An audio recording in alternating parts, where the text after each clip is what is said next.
কথাবোৰ এতিয়া স্পষ্টকৈ পাতিব লাগে মানুহৰ মনৰ ভাৱনা বুজিব নোৱাৰা ভাৱনাৰ কথা সকলোৱে জনা উচিত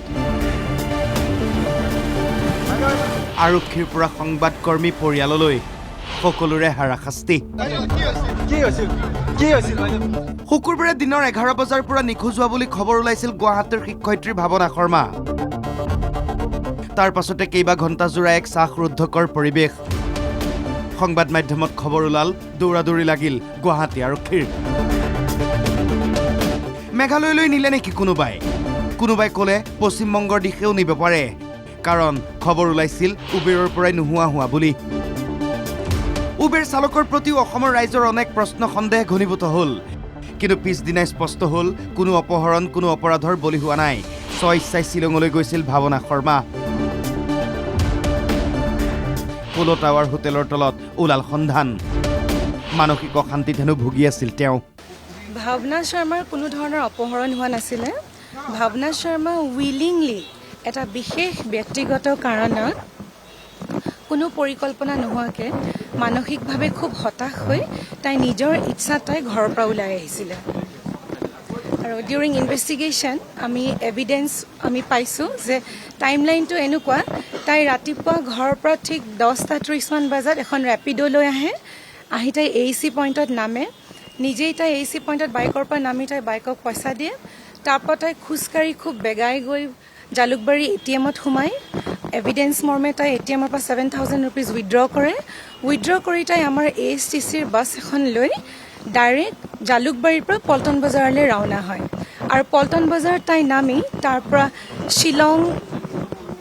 বাউণ্ড এখন কেব লৈ তাই ডাইৰেক্ট শ্বিলঙলৈ যায় ইতিপূৰ্বে স্পষ্ট কৰিছিল আৰক্ষীয়ে আই এম ইন ডেঞ্জাৰ পইচা লৈ ল'লে সেইবোৰ এনেই কৈছিল ভাৱনাই কোনো শংকা জীৱনলৈ নমাই নাছিল তাৰ পাছত আৰক্ষীয়ে উদ্ধাৰ কৰি যেতিয়া গুৱাহাটীলৈ লৈ আনিলে আৰক্ষীৰ সন্মুখত ভাৱনাই দোষী সজাই দিলে প্ৰেমিকৰ হাৰাশাস্তিৰ বাবে হেনো অশান্তি পাই গুচি গৈছিল শ্বিলঙলৈ মানসিক অশান্তি খুব বিশেষ এটা তাই পাৰ্চনেল ৰিজনত গৈছিলে তাৰ ওপৰত আমাৰ ইনডেপথ ইনভেষ্টিগেশ্যন চলি আছে ডিউৰিং ইনভেষ্টিগেশ্যন আমি আপোনালোকক জনাম তাৰ কাৰণ শ্বিলঙৰ পৰা তাই খবৰ আহিছে আৰক্ষীয়ে তদন্ত কৰি আছে ঘটনাৰ ইপিনে প্ৰতিক্ৰিয়া আহিছে ভাৱনাৰ প্ৰেমিকৰ পৰিয়ালৰ পৰাও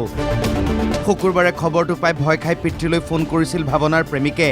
তেতিয়াই আহি নিশা 2 বজালৈ বহিছিল থানাত কিবা খবৰ আহে ফোন কৰিছে দেউতা তুমি ক'ত আছা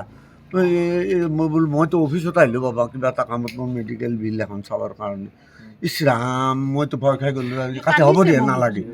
তাৰপিছততো গম পাওঁ সি কাপোৰ পিন্ধিছে আৰু চিধা ঘৰত গৈছে থানাত গৈছে ৰাতি 2টালৈ বহিছে 10টাৰ পৰা প্ৰেমিকৰ পৰিয়ালৰ সন্দেহ ইচ্ছাকৃতভাৱে যুৱকজনৰ জীৱনতো দাগ লগাবলৈ চেষ্টা কৰিছে ভাৱনাই তেওঁৰতো বদনাম হৈছে গতিকে মোৰ ল'ৰাটোৰো বদনাম কৰাৰ কাৰণে চেষ্টা কৰিছে এইটোৱে কথা কিন্তু তেওঁলোকে এই যে অপহৰণটো হ'ল তাৰে লগততো ইয়াৰ কোনো লিংক নাই গতিকে ইয়াক লিংকত আনিব বিচাৰিছে তেওঁলোকৰ দোষটো ঢকাৰ কাৰণে তেওঁলোকৰ এইটো প্লেন এতিয়া যে ইয়াক কেনেকৈ ফচাব পাৰোঁ সেইটো চেষ্টা দিছে কাৰণ মোৰ ছোৱালীটো দাগী হ'লে গতিকে ইয়াকো দাগী এতিয়া ভাৱনাই দোষ জাপিছে প্ৰেমিকৰ ওপৰত প্ৰেমিকৰ মাতৃয়ে উদঙাই দিলে সকলো ল'ৰাটোৱে খং কৰাটো হয় কাৰণ তাইৰ মতে চলিব লাগে আপোনাৰ কৈছে যে মানসিক নিৰ্যাতন বা কিবা কিবি কৈছিলে নিহাৰে এটা মোৰ ল'ৰাটো অলপ খং মোৰ ল'ৰাটোৰ অলপ খং আছে খং মানে কি তাইৰ মতে চলিব লাগে এতিয়া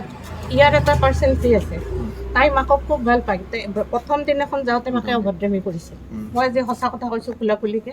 মাকে তাৰমানে তাৰ অমুক হ'ব তমুক হ'ব এইবিলাক কৈছে ই অলপ ষ্ট্ৰেইট ফৰৱাৰ্ড ল'ৰা গতিকে কৈছে যিদিনাখন বিয়া কৰা মই তোমালোকৰ ঘৰত যাম এতিয়া নাযাম উবেৰত যোৱাৰ কথা কৈছিল মিছা আই এম ইন ডেঞ্জাৰ বুলিও মিছা ক'লে সেই মেছেজটো প্ৰেমিকক নিদি মাকক দিলে কিয় এতিয়া বহু প্ৰশ্ন উত্থাপন কৰিছে প্ৰেমিকৰ পৰিয়ালে একো ভয়ংকৰ ঘটনা নঘটিল কিন্তু সকলোৰে হাৰাশাস্তি হ'ল এতিয়া কিবা এটা ক'লেও ভাৱনাই কান্দে ঠিকেই মালিগাঁৱৰ পৰা ৰাকিবুৰ ৰহমানৰ সহযোগত কৌশিক তালুকদাৰ আৰু সুকল্যাণ ৰাজখোৱাৰ ৰিপৰ্ট NKTV+